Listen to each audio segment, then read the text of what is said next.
Welcome to another episode of I Am the Change podcast, brought to you by Dreams to Reality Incorporated, a nonprofit organization geared toward uplifting, inspiring, and empowering communities all over the world. I am your host, Michael Davis, alongside Mr. Jason Redmond and Sharice Lovett. How are y'all doing today? Hey, I'm doing pretty good. How are you? Pretty good. I'm doing great. I had some fun earlier. Hey, man, the skydiver. Yeah, man, I'm right. Skydiver. Sky's the limit, baby. Yeah, but I'm excited about this week's guest. Yeah, man. So look, I'm some people know me as Coach Redmond, and this is one of the young men that know me as Coach Redmond. So this young man to my left is one of my former baseball players in the long ball, RBI baseball long ball program here in Durham, North Carolina. A little backstory about Noah is I'm gonna go ahead and let the rabbit out the bag. I've been saying it all week. Noah is one of our utility players on the baseball team. I gotta say it because everybody might not believe it, but Noah was not the best player on the team. He was not the best player on the team. However, Noah could play third base, shortstop, second base. He could pitch. He could probably play the outfield a little bit if you needed to. It depends on the day. Yeah. but he was the only guy I coached that went to college and played baseball for 4 years. That's amazing. Other guys went and played 1-2 years, but he played all 4 years, graduated. And I had to have him on because one, he was the only guy that went. If you talk to guys on the team, they'll say he wasn't the best guy on the team, but he could do what you asked him to do. He was always in the mix. He may not be at 100, but he's not going to be at 0.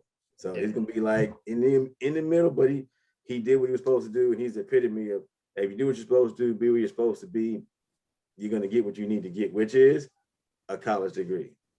So Mr. Morehouse, man, tell us a little bit about yourself, man. Tell the viewers about Noah Mcmillan, the man. All right, so my name is Noah Mcmillan. I'm a recent graduate of Morehouse College. I got my degree in communication studies. I actually plan on studying journalism in the fall at UC Berkeley in California. Okay. So kind of focus more on storytelling, and I kind of want to focus on telling minority stories and telling stories about, our communities that people don't really hear about. So that's a little bit about me. I'm from Durham, North Carolina. I actually just got done playing a game today. How'd y'all do? All right, okay. Yeah. Okay. But I will say one thing that I loved while I played for Coach Redmond was he always he emphasized things past just baseball. It was more than just, we're just out there playing, just having a good time. It was, okay, these are lessons that you learn now on the field, but these lessons are taken off the field as well. So like me playing baseball has definitely it's taught me how to fail and kind of bounce back and fail and bounce back and fit. Like it's just taught me so many different lessons. So that's kind of how I've gotten to where I am now. And I think baseball is probably one of the biggest influences on that, and it allowed me to meet people like Coach Raymond who, hold me accountable, yell at me a little bit, push me to be the best person and player that I can be. So yeah, man. Look, it was always a pleasure. Coach, huh? Hey man, I tried, man. I really tried, man. He coaches a little bit. I've seen him. He coaches. He can coach a little bit. So Noah, as Jason said, with you not being the best player on the team, but you were there. So we had, so I run a teen gym program, a mentoring program for young ladies. And one thing we talked about was your dedication to something. So the dedication obviously was there. When did you realize that baseball was going to also be carried into your collegiate career? So for me personally, I've always been a big academic guy. Like it's always been like school. If I can't do school, then I'm not doing baseball.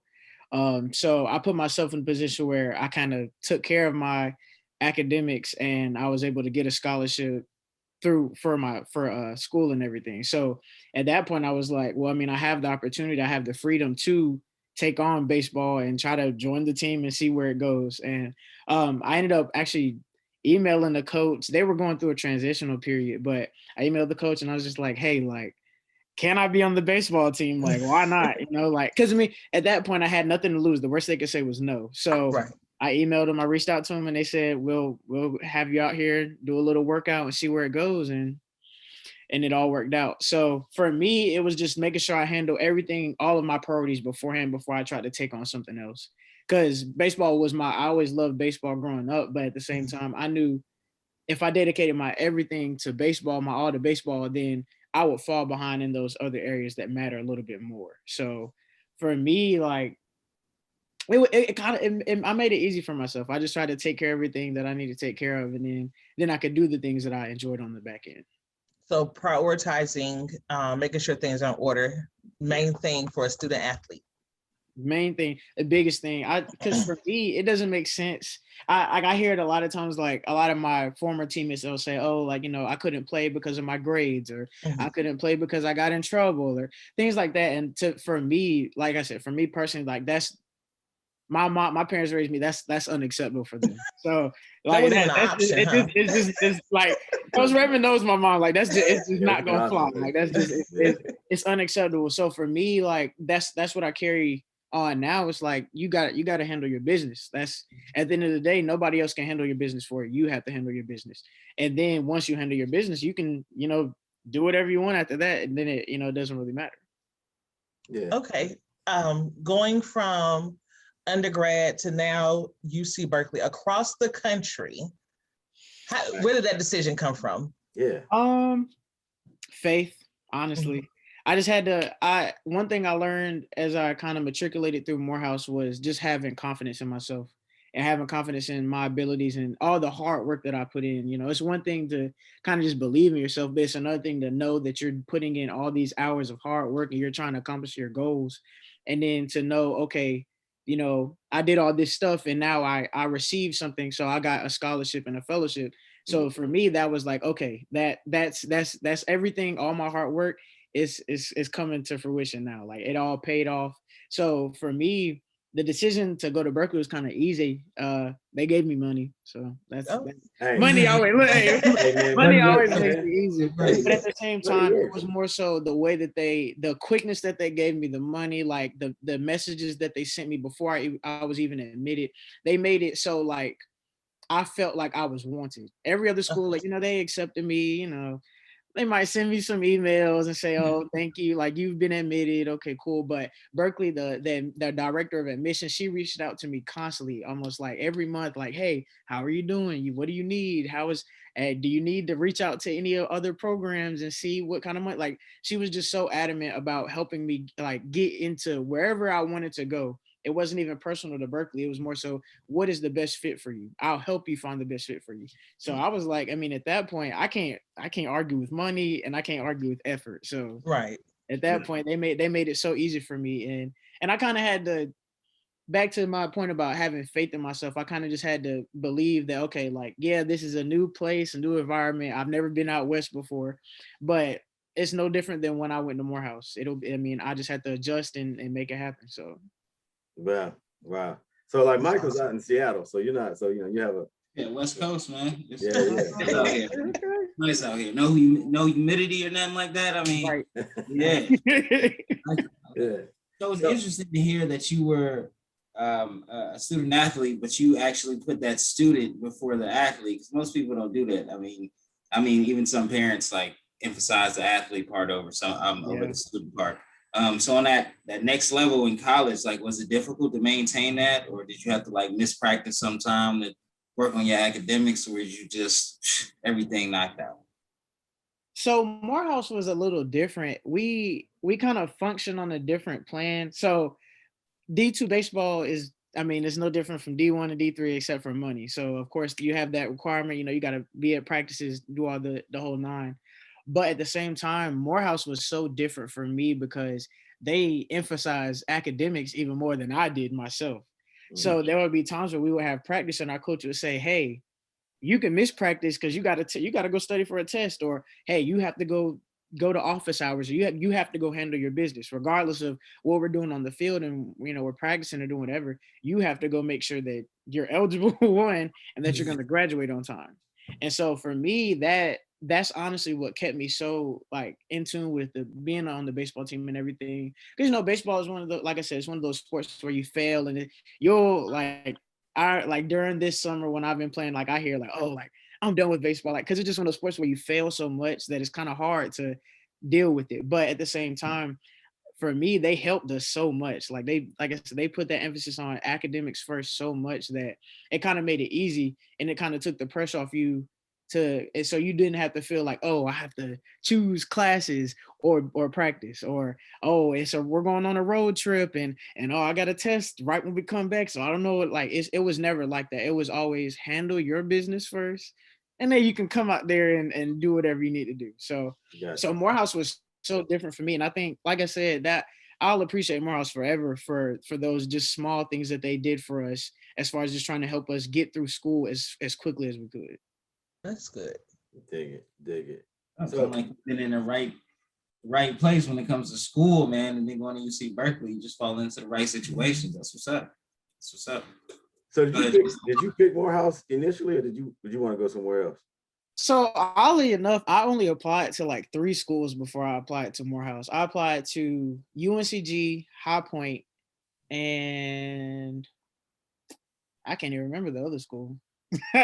Oh, wow. But my cousin told me about Morehouse. He reached out to me after a family reunion. He said, hey, like, I think this place would be a good fit for you. And I was like, I don't know what Morehouse is, honestly.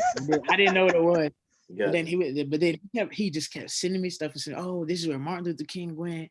Oh, they have this long history of, helping Black men become great and all. And he just, kept pounding it into my skull. So eventually I was like, okay.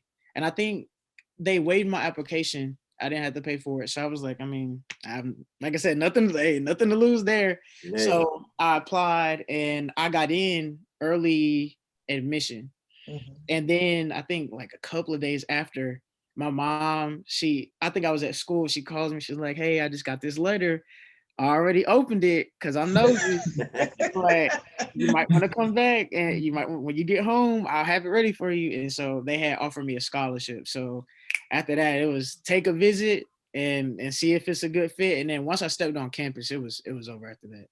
Just the way that they accepted me. Like, I wasn't even a student there, but I walk on campus and guys are dapping me up. Hey, what's your name? Like, where are you from? We haven't seen you before, but you're obviously on a visit. So like, where are you from? You thinking about coming here? Like, what kind of major you looking to get into? Like, it was so inclusive. I had never been in an environment like that. The closest thing I had was long ball and being around like other Black baseball players. That was the closest thing I had to having seeing like other Black men trying to do something great. So once I saw that, it was over. I told my mom as soon as we got back, I said, yeah, I don't have to worry about the other school. I don't have to worry about the other school. That's probably where I'm going. And you were right there in the AU Center. Go ahead.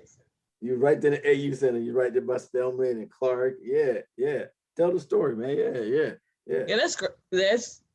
Did you go visit any of the other schools? No. Like I applied to all my schools in September. Okay. And yeah, in September. And then I think I visited Morehouse in October. And after I visited there, it was just a waiting game after that.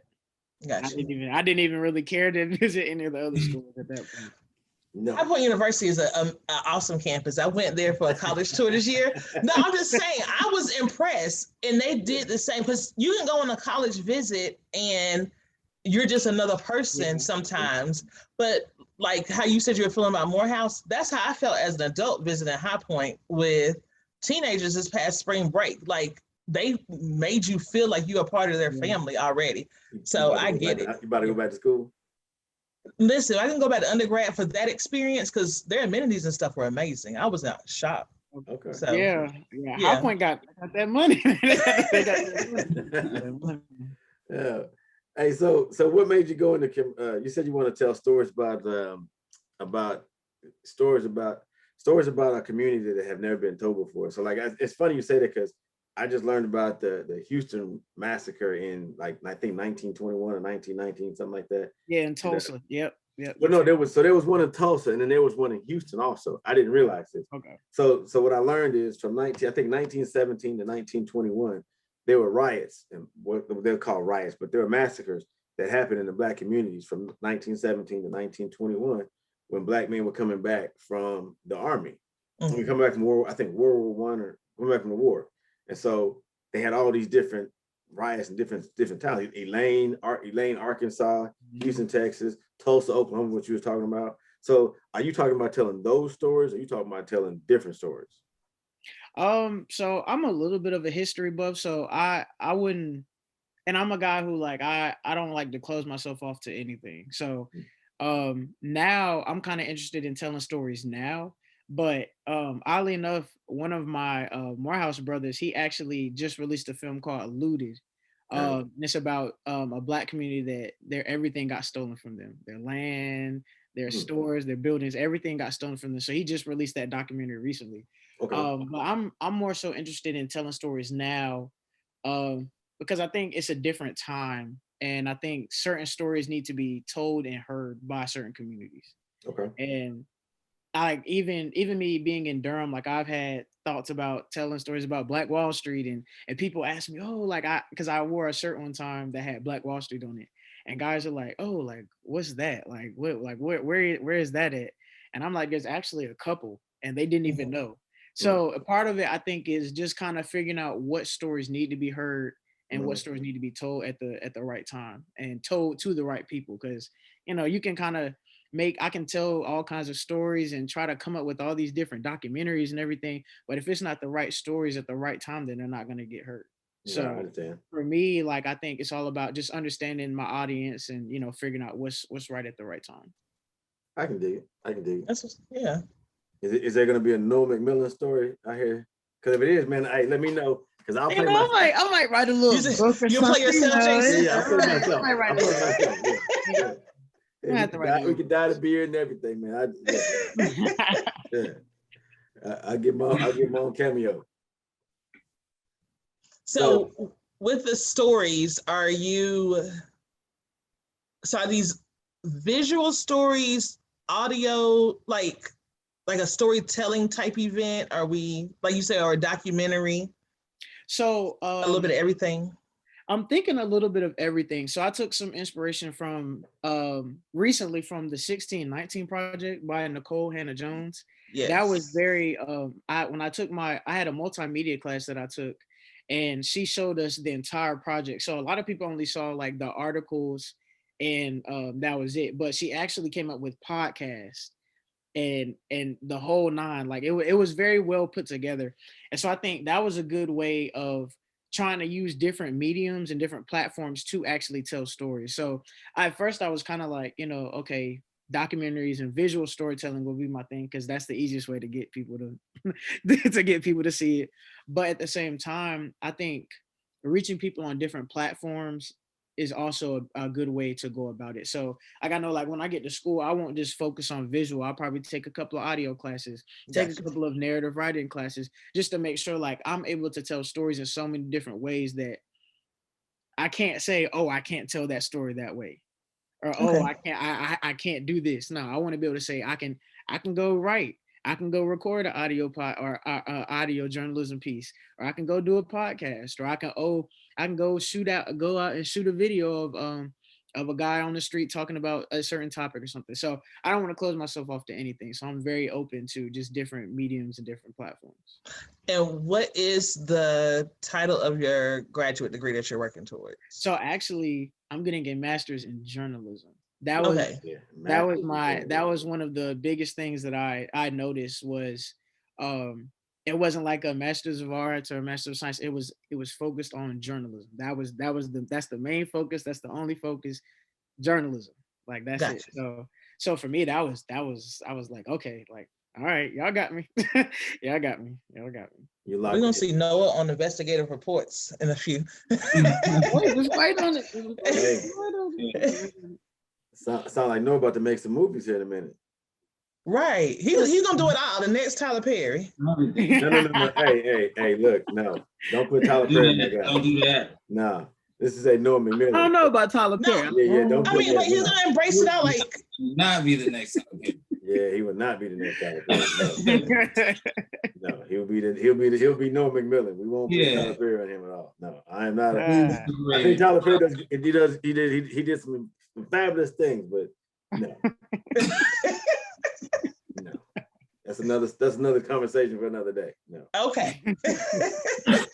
Yeah. About to ruin my mood here tonight. Right. I'm sorry. It's all right. It's okay. No problem. No hate.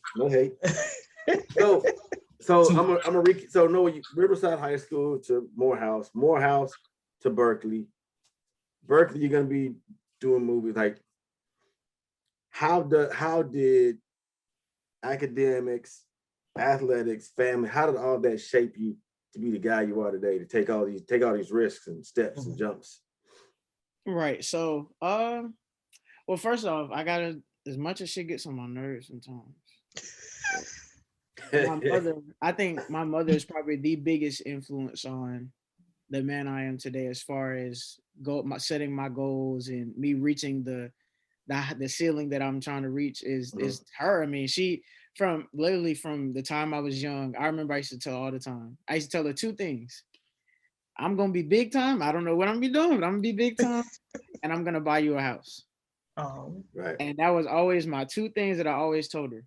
And so from the time I was younger, she always instilled that confidence in me. Hey, you can do anything that you want to do. It don't matter. You can go jump off a building and land on a trampoline if you want to. Like, it was limitless. There was nothing that I tried to do that she told me I couldn't do. Mm-hmm. And so for that, like, that's why I try to be as humble as I can about it, but I also try to have that confidence wherever I go. It doesn't matter what space I'm in, what job I'm doing, what school I'm at. I'm always try to have that confidence in myself, because that's what she instilled in me. Secondly, I'm a big, like, I care about people a lot. And so that's another inspiration of mine is, there's actually, to kind of sum it up, there's a series on YouTube called Soft White Underbelly.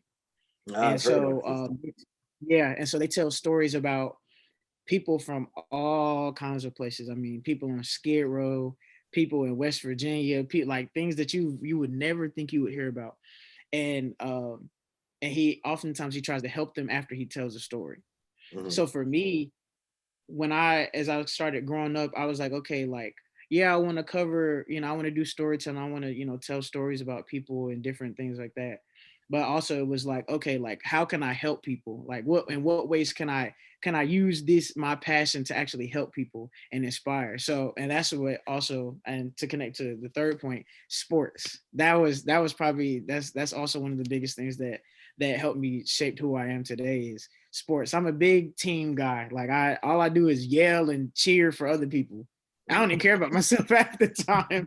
Like, I'm just trying, like, I want people to like succeed at whatever they're trying to do and be the best player, person, whatever it is, like whatever they can be. And so I think I take that to everywhere now. Like, I'm always trying to like push my friends, push my family, push people that I don't even know, like that I work with, to just kind of be the best people that they can be and be the best in whatever field or environment that they're in. And then lastly, I would say, like, just myself. I think I have so many kind of reflective moments and just kind of sit in my room or sit outside and just kind of think like, okay, like, I did this today. When can I be better? What can I improve on? What ways can I try to aim for the goals that I'm setting for myself, long term, short term? How can I get to where I want to be? How can I get other people in those same positions that I'm in? Mm-hmm. It's all kind of like, for me, like, if I don't have that conversation with myself and get it going for myself, then I can't expect other people to help me out either. If I'm not getting myself going, then nobody else can get me going. That's just not how it works. So that kind of self-motivation thing for me is very big. Dig it. Yeah. So I got one more question. So everybody talks about the big win, how this one particular time you had $10 and threw the caution in the wind and you won big. But tell me about the time you failed, and what'd you learn from it? And how did you take that failure and turn it into a success? Right. So I like to tell this story all the time because I feel like, I don't know. It shouldn't have happened, but it did. And it's whatever. But no, I remember I think it was my sophomore year. We had our first series of the year against Miles. And so the bus was supposed to leave at 7. 7 a.m. Okay. 7 a.m. 7 a.m. That's regular time. That's usually what time the bus leaves. Okay. I'm like, all right, cool. Okay. I forgot to wash my clothes, forgot to wash my jersey. Okay, cool. Okay, all right, that's fine. Okay. I'm washing the night before. So I go to sleep. I set my alarm for 6:30. Okay. I wake up. I look at my phone. It's 7:30. Oh no. Yeah. And I'm like, oh man.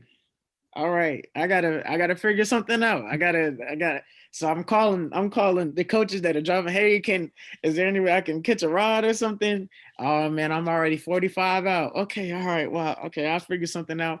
I got lucky. So lucky. One of my teammates, he was getting his physical done that morning and he hadn't left yet. So I was able to make it to the game or whatever. But after that, I never missed the bus again. I did not, and it wasn't close. I mean, the bus in the for the next couple of series, it might have left at 8. I'm there at 7:30. 7:45. We getting there super early. I'll sit there in the parking lot by myself if I had to, but I was not gonna miss another bus. But that also taught me a lesson about being on time and just trying to make sure I'm being very vigilant about just being where I need to be at the, like you said, at the right time, and at not right on time, but before, just trying to make sure I'm prepared and not wait till the last minute to wash your clothes and do stuff. Yeah. Once you told me you set your alarm for 6:30, I'm like, he didn't make that bus. Yeah, I know. That's what I was thinking. I was like, where you gonna be in 30 minutes? yeah. You missed that bus, partner. Yeah. But I think I've kind of gotten to the point where I've accepted I accept certain mistakes that I make. Of course, I try to always hold myself accountable and everything. But at the same time, I understand I'm gonna mess up, I'm gonna make a mistake, but afterwards it's like, all right, what do I need to do differently next time to make sure this doesn't happen again? And so I try. I think a big part of where I'm at now is not being too hard on myself and just kind of, if I make a mistake, okay, that's life. Okay, cool. Now I just got to move on and move differently. Dig it. Yeah. So tell me, what was your best game in college? My best game. I lied. That was my last question, but I don't know what team you played the best against. I would say pitching wise, I'm not a big stats guy. I don't really. So to give it some context, when I think about my performances, I don't think about oh, did I get a win, or oh, did I get a loss? I think about, oh, how did I feel? What did it was if I'm pitching, oh, was my breaking ball there? Was my fastball moving the way I wanted it to move? And so I think the game that I think I did the best was against, honestly, I think it was the last game I ever pitched in college, because our last 2 seasons got cut. But I think it was against Miles, and my stuff everything was moving the way I was supposed to move. Guys on the other team were like, oh yeah, that's dirty. That's not oh, you almost got me with that. So I'm like, okay, I must be doing something right then. Okay, all right. If y'all are telling me, because y'all are the ones hitting against me, then I must be doing something right. But that day, I remember it very vividly. I just remember feeling like I was throwing everything that I could the right way. So I think that was probably the best game I Okay. All right. What positions did you play in college? So I came in as a second baseman and a shortstop, but then I moved to third and second. And then I ended up pitching because I could throw strikes. That was strikes. Period. That was it. I could throw strikes, and they needed somebody to throw strikes. So you're just an all-around player. Right. Something like that. Hey, man. Look, man, the one thing I always tell folks, if you can play multiple positions, man, you are an asset to the asset, yes. Absolutely. Yes, you are. So look, I'm gonna take Michael's hype on this one, Noah. We always, at the end of the show, we always talk about, hey, I just a second we gotta do this. So we always ask our guests, man, to leave us with leave our viewers with a little nugget or something they can hang their hat on, man. So for the people out there watching in TV land, man, give the people a little something they can hang their hat on from Noah Mcmillan. This is something that I thought about today. Take the time to get to know people around you. Take the time to connect with them, learn about them, figure out what their goals are, let them know what your goals are. There are so many times where I've put myself in good places and places to get other opportunities just by talking to people. Nothing other than, hey, how are you doing? My name is Noah. I'm interested in this. I know that you do this. Can we talk a little bit? Something as simple as that goes such a long way with people, and keeping in touch with them, and just, like I said, just being genuine. Hey, how is your day going? I haven't talked to you in a month. How are your kids doing? I know your kids are this age. Or, hey, I know you just started this job at this place. Like, take the time to get to know people. One, because you never know what your relationship with that person how that may help you, how it may help them. You never know. I didn't know that my relationship with Coach Redmond would lead to me going to places that I've been, or helping me out in certain ways that it did. And so me just taking the time to get to know him taking the time to get to know me, that helped me in the end. That I'm sure that helped him in the end. And so I think that's just such a big lesson for me that I've learned at Morehouse, and even now, is just reaching out to people. I reach out to people who work at different places, and I'll just be like, hey, how are you doing? What is your job like? I was just curious. Not even because I want your job, not even because I want to work for you, but what is it like? I may be interested in it in the future. What is your job like? What do you do? How can I, is there any way I can help you? You may not, and just things like that. You ask people questions that they don't even think about. They're more likely to give you answers. Okay. Just picking people's brains as much as you can. I think that's probably my little nugget that I would leave. Pick as many people's brains as you can. Do it all the time, anywhere you go. It might be annoying to people. Who cares? Thanks. That's what's up, man. All right, I like that. Yeah, I like it, man. Yeah, that's a good one. That's a good one. I like it. Well, look, man, I appreciate you coming on, Noah. And man, I didn't know you were going to UC Berkeley, man, but man, much respect and many blessings to you. When you go to UC Berkeley, brother. Thank y'all for having me on here. This was good. I love doing stuff like this. Hey, man, it's a pleasure having you, man. Hey, it's a pleasure. Thank you for coming on. If you can think of somebody that you think would be a great up and coming person that might that might bless us to be on the show, text me their name and contact, man. If I get in contact with them, get them on, we'll definitely do that. Okay. All right. Oh. Hey, so Michael, I tried to do the closing and I totally botched it. So yeah, I'm gonna let you have this one, brother, because I killed it on the last one. It's all good, man. It's all good. Well, if this is your first time tuning in, please like, subscribe, and continue to follow us on this journey. If you've been rocking with us, please keep on, because we got a lot of great episodes to come. I just want to thank Noah Mcmillan for coming on the show today. You seem like a well-rounded young man. You got a good head on your shoulders, and I know you're gonna have a bright future ahead of you. So yes, thank you. Just want to thank you for coming on. I want to thank my wonderful co-host, Sharice Lovett, and Mr. Jason Redmond. It's always a pleasure doing the show with you guys. We are Dreams to Reality, a nonprofit organization geared toward uplifting, inspiring, and empowering communities all over the world. Remember, our goal is not to be better than anybody, but together we can achieve better for everybody. Thank you, and have a good night. All right, everybody. Thank you.